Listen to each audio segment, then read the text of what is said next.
The Trekkie and Beyond, a Star Trek podcast. I'm Monika. And I'm Andrea. And welcome to episode 2 of season 4 of Lower Decks. Can you believe we're here already? It just seems like yesterday we were talking about episode 1. And this episode is titled, I Have No Bones, Yet I Must Flee. And I didn't get that title until the rest of this episode. And it is so earned. Because this episode is all about Mariner trying to get demoted on a Menagerie. And Rutherford is trying to get promoted on Cerritos. And Boimler, well, he's just trying to find someplace to live. The Cerritos is synonymous with funny mishaps. I'm going to keep coming up with a new one every single time, guys. I'm going to test y'all. So let's go into it. Initial reactions. Monika, what did you think of this episode? Oh, Moopsy is so cute, but so dangerous. So there's not a lot of Star Trek toys out there in the stores, but Moopsy should be like a stuffed animal of sorts. No. And then you open a mouth and then these strong teeth come out. Cute on the outside, dangerous on the inside. But yeah, we're introduced to Menagerie, which is like a zoo of lots of different creatures from across the universe and galaxy. It's a sequel to I'm stretching by saying sequel to the Menagerie, which is the pilot in the original series of Star Trek. I thought this was a typical Lower Decks episode. But I have to say, I'm gonna need my girl Mariner to get to go to therapy, but a real therapist, not one who always deals in food puns, because I will never respect the food puns. Never respect the food puns, people. And I'm gonna need her to go to therapy. But I saw a little heat in this episode between Mariner and Ransom, and I'm just not sure. Don't know how I feel about that. So let's go ahead and get into the deeper dives. But first, we got to talk about the opening scene. And so we didn't talk about this on our last episode from season 1 of Lower Decks. But there was an ending scene of season 1 of the Klingon ships. And we saw, again, a little bit of their lower decks that we saw from that previous episode, I believe maybe in season 3. Yeah, in season 3 of Lower Decks. When we got to see the Lower Decks episode of the Klingon ship, where one of their versions of an ensign took over and became the captain of that ship. And they come into almost like a red alert battle with this unknown, really small ship that seems to have no life signs. Taking me back to season 2 of Discovery. That's what it's making me think. And the ship was able to destroy the Klingon ship very quickly. And it's sort of the show episode ends with seeing the emblem of the Klingon Empire. And this episode starts with a Romulan ship, and we're seeing their lower decks people clean up after a torture sequence. And for a second, I will admit, I thought they were Vulcans because I saw the ear, and I was like, whoa, what are we doing? And I was like, oh wait, no, these are Romulans. I'm so sorry. I was like, Vulcans, what are we doing? This isn't true. Go home. You're sleepy. What are we doing? We don't torture. Spock would not approve. And we see the Romulans come up against that same ship that we saw the Klingons came across in the end of episode 1.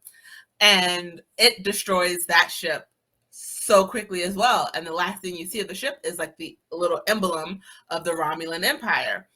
And this made me think that there is this is a little hint to the villain-ish, if there is a villain of this season, of this episode of this season of Lower Decks, that we have to we might be getting little Easter eggs and little hints about throughout the rest of the season.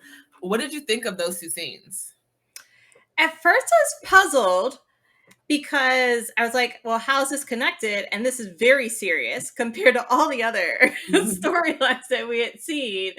So I'm intrigued by this. I'm looking forward to seeing how this unfolds. We have seen is it the Packlids that had some weapons and they didn't quite know how to use it, and they were attacking other species. So we'll see who these new villains is. Interesting. Because we've seen AI technology a couple times throughout Lower Decks with Badgie, and then we saw him again with the ship at the end of season 3, the the Texas class ships. We also saw another little post-credit scene that we haven't seen the wrap up to from season 3 of Boimler's clone twin joining section 31. So we've seen a couple little either hints of there's something more going on in the universe than that we're aware of, and then we've also seen some type of AI technology that can think for itself and act for itself. So I'm very interested to see if we're going to see clone Boimler again. Bill, I think he went by William. I think. And then maybe it has something to do with the Badgie technology, because Badgie keeps coming back. We keep seeing a different version of him. So I'm wondering what's going to happen in this season. We also know that Peanut Hamper is still out there. If that chick still won't forgive you for liking that episode. I still will not forgive you for liking that episode. Okay, moving on, because Peanut Hamper does not belong in this episode. I knew you were going to say her. Oh my gosh. Maybe, housing all your evil computers together in one room is not the smartest thing. Just gonna go ahead and say that, but whatever. On to the menagerie. So Beckett, being Beckett, has some issues with moving up in the ranks. We don't know what those issues are, but she needs therapy. And she is determined to get demoted. And it almost seems like, I love my girl Beckett. You guys know I love Beckett. I ride or die for Beckett, but I also ride or die for therapy when people need it. And my girl needs it because she can't accept being promoted, because I feel like she thinks she's not worthy of it. So she's going to get demoted. So she's going to go ahead and get demoted on her own terms, so people don't think that she's not worth it. And then they demote her on their terms. Does that make sense? Mm-hmm. And she overhears Ransom and Shaq talking, and Ransom's like, she's not going to be my problem. And yes, it doesn't make us think that Ransom is going to demote her again. And she's like, I'm going to beat him to the punch. And Beckett, being Beckett, decides, I'm not going to wear my uniform. I'm going to talk back. I'm not going to address you by rank. I'm not going to be serious. I'm not going to do any of these things I'm supposed to do with this rank. And I'm just going to basically be an embarrassment to Starfleet. And I'm just like, Beckett, could you just... You're an adult, honey. I love you. You are great at what you do. But what is it about being promoted that just drives you so much, that drives you bonkers? Get some therapy, honey. And not the bird. We need real therapists.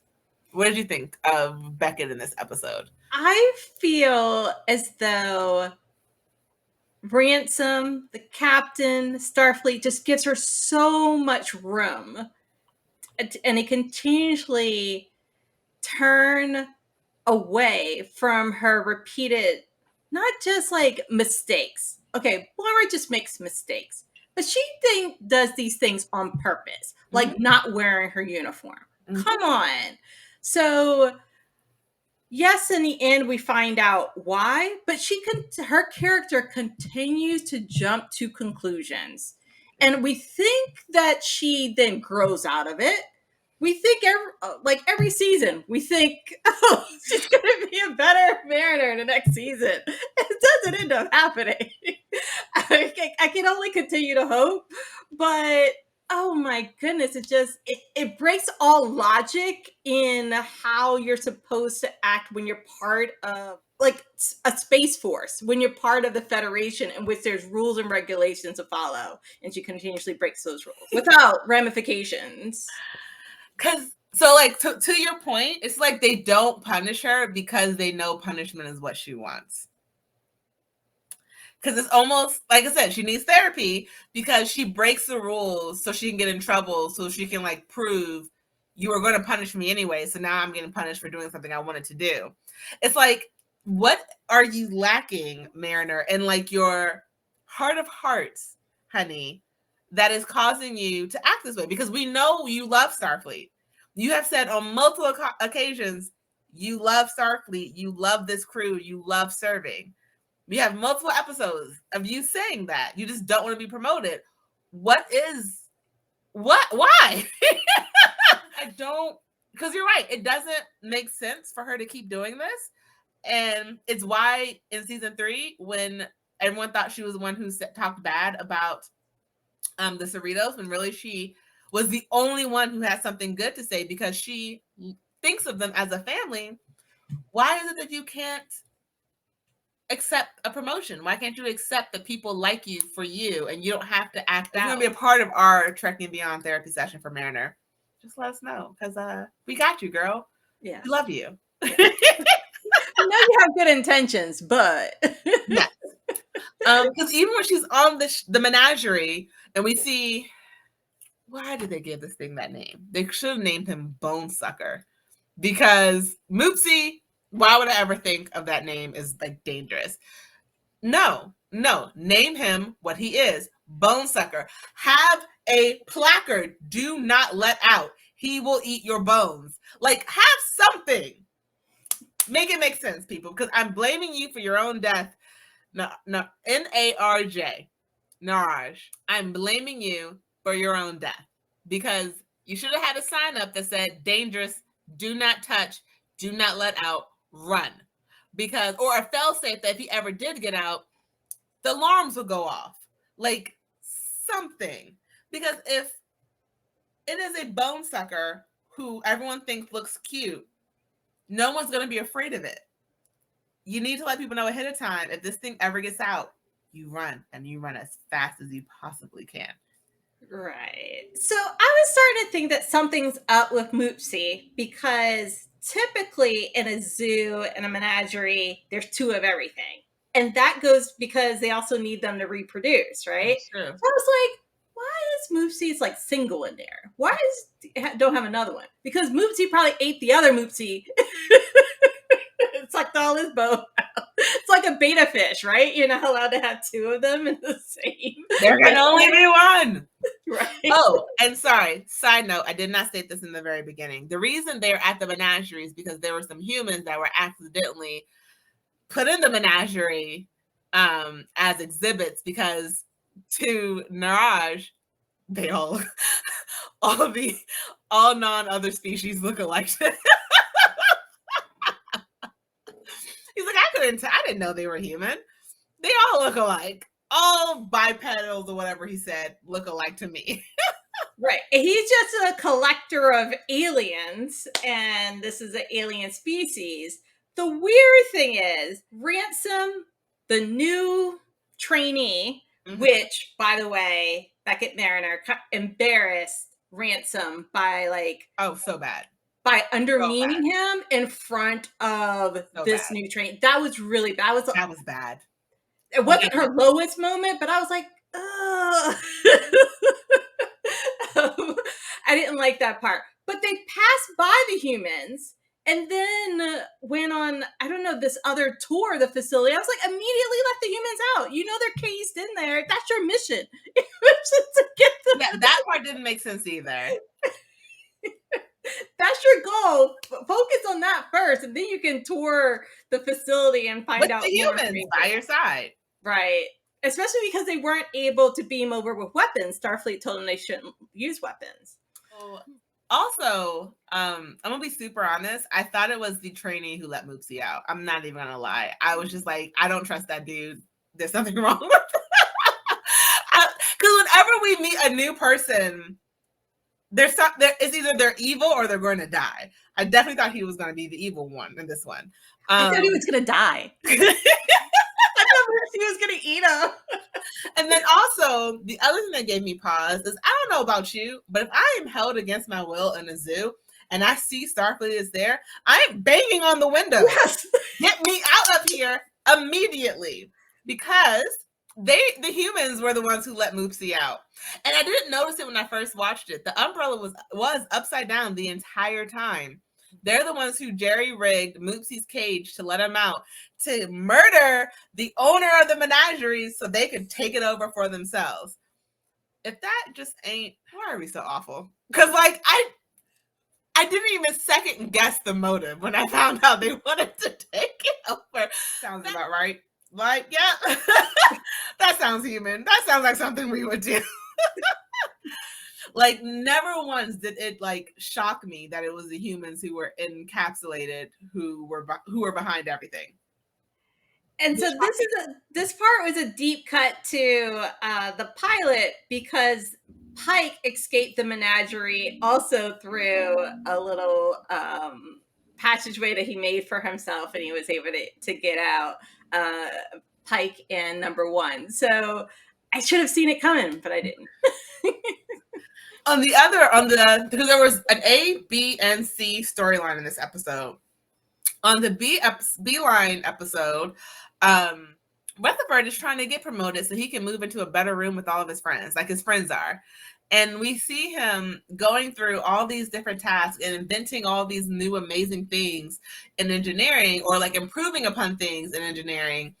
And every step there's this new instant that is just like stealing his thunder. And it's really interesting to see to see Rutherford not be the best, because like he has the implant. So it's like you already know he is sort of like better than everyone else, because he has besides just being very smart, he has a computer also half thinking for him. And so it was heartbreaking to see this other guy just like get all these to do everything better and faster than Rutherford. And it was just like, I don't like you, blonde dude. Where did you come from? I don't approve of you. Go away. Stay away from our Rutherford. What did you think of the sorry. And then we see Tendi being her sweet. When there's a Tendi, there's a way. Because at the very end of it, when Rutherford's like, I'm really sorry, I couldn't get promoted. I should have accepted all those other promotions. And then it does go to show he has done a lot of amazing things for the Cerritos. So it wouldn't make sense that he was still an ensign. He just kept turning down his promotion so he could stay with his friends. And Tendi was like, no, Billups, he wants his promotion now. Like, give it. Can he get his promotion for the time he saved the whole Cerritos with taking off the hull? Oh, yeah, he can get it now. So when there's a Tendi, there's the way. And she was like, no, my homeboy is about to get promoted right now. Wait your turn, dude. Wait your turn. What did you think of the B line of this episode? I really liked this part much more than the menagerie part, because they lost me when the humans weren't fighting to leave, but then I found out why, right? But the fact that now Rutherford, who usually was like at peace in his like safe space workplace environment and everyone else had attention, now he seems to have a conflict with someone else. It'll be interesting to see if this other person that works faster continues in the series, or if it was just for a one-time thing, because now he could have like, I don't want to say an arch nemesis, but he could have someone else, because this other guy thought he was going to get the pip.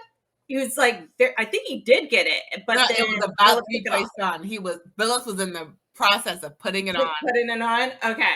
And then had it snatched away and thrown across over to Rutherford. So it could create a little rivalry in engineering, and we'll see how that works out, because also Rutherford is dealing with his own personal dynamic with his good and bad side. So I don't know. This could go in lots of different directions.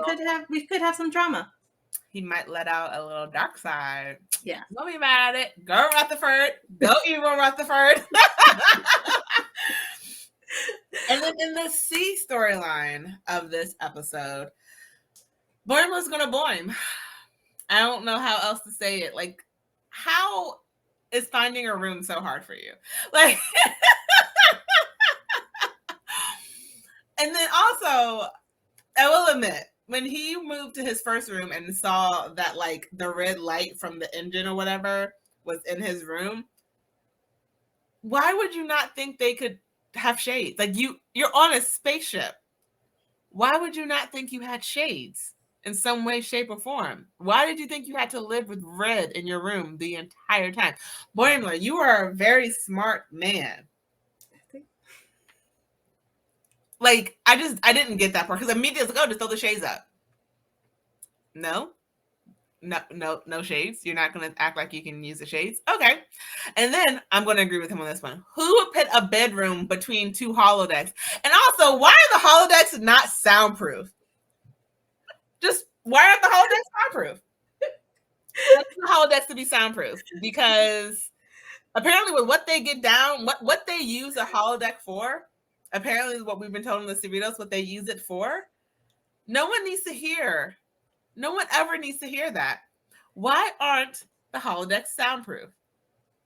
Also, should they be using the holodecks for that? Yeah, but they can't because they're free. And they're living in your quarters, not in the common space.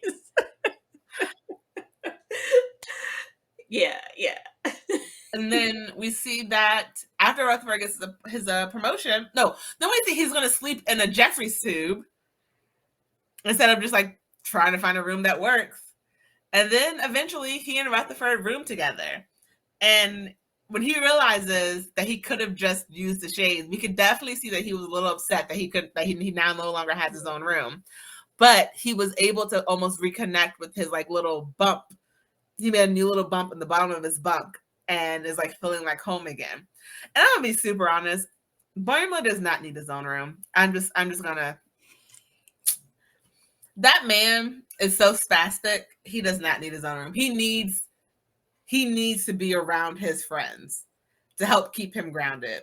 Does not mean he does not ever deserve private time and like alone time, and everyone deserves their like alone time. And not for that reason, people, this is a G-rated podcast. But everyone needs their me time. But like he does need to live with people because then he'll just go crazy.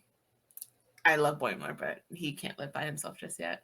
It showed that even though he was promoted, he's not quite good at troubleshooting problems.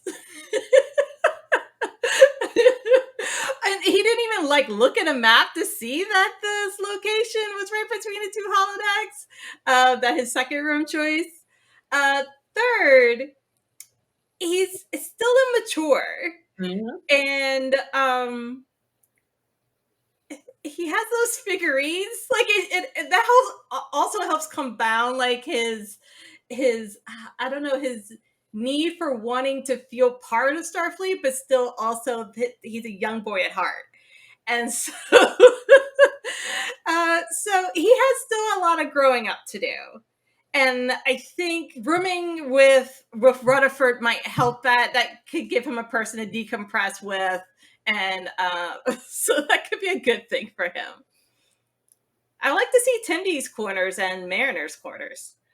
Mariner's quarters are going to be like just kick ass. Like Mariner needs her own space. Tendy, I'm not sure what Tendy's going to do. Tendy can either go like sweet and soft or like, which also we know she likes to cling on metal stuff. So I feel like Mariner's is going to be amazing because she's going to have all her contraband somewhere like around the walls hanging up and everything. Right. That's a really good point. One character I missed now that they introduced her is Taylin.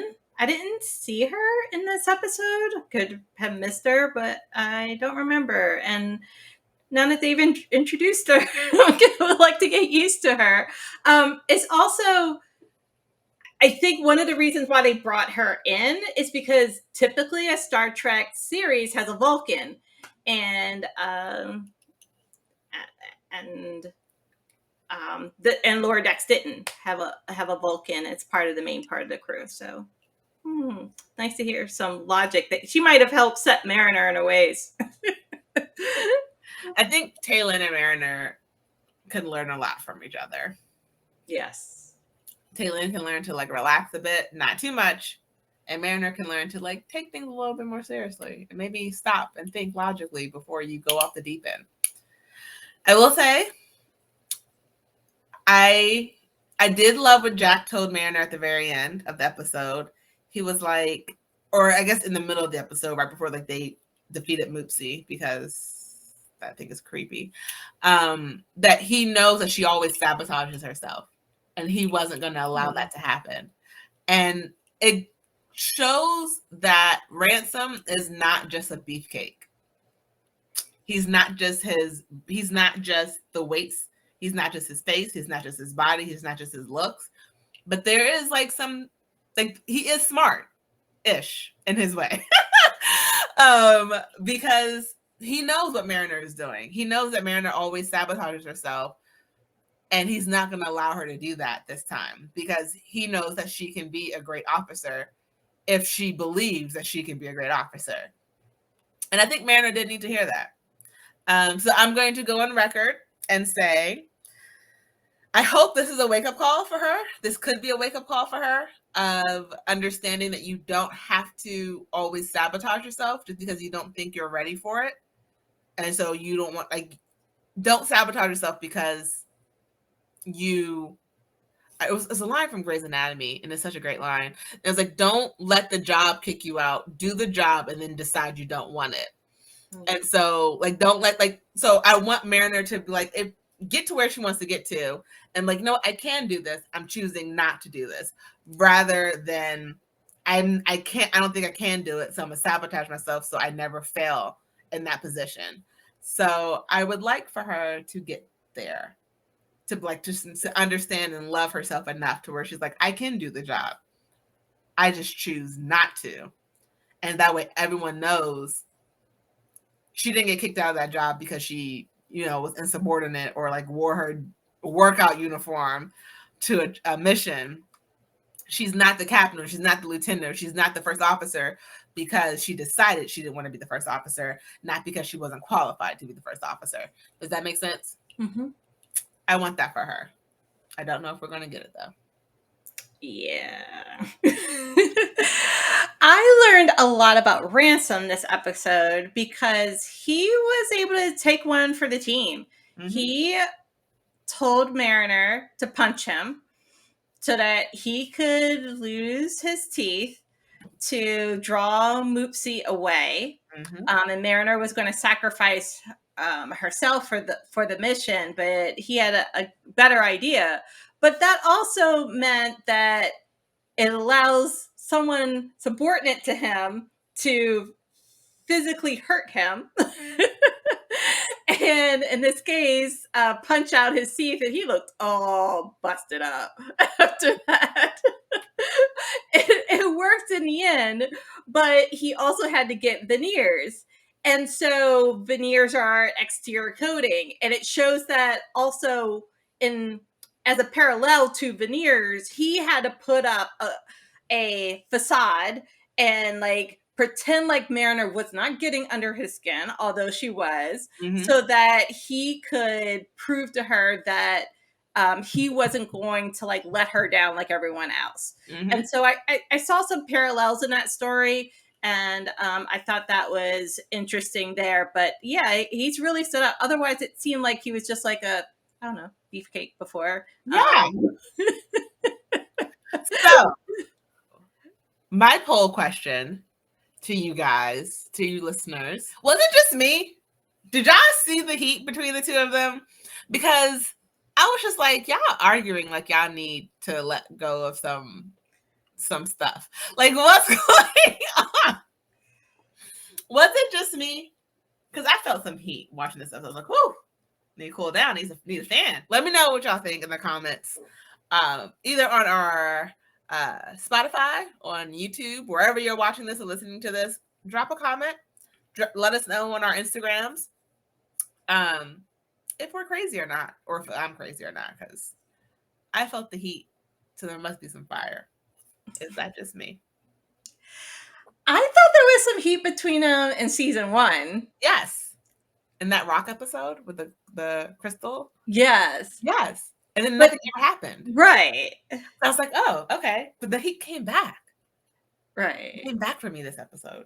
Yeah. And then she was attracted to someone else. And yeah, so who knows? We know she likes them all. So this is a great way to start out the season. I see a lot of connections to other episodes. I'm okay with that, but I'm hoping not every episode this season is going to be a connection back to other Star Trek episodes of the past. It's totally okay to just move forward. I like some Easter eggs, but I'm hoping there's like rich stories that that maybe don't have a lot of history behind them.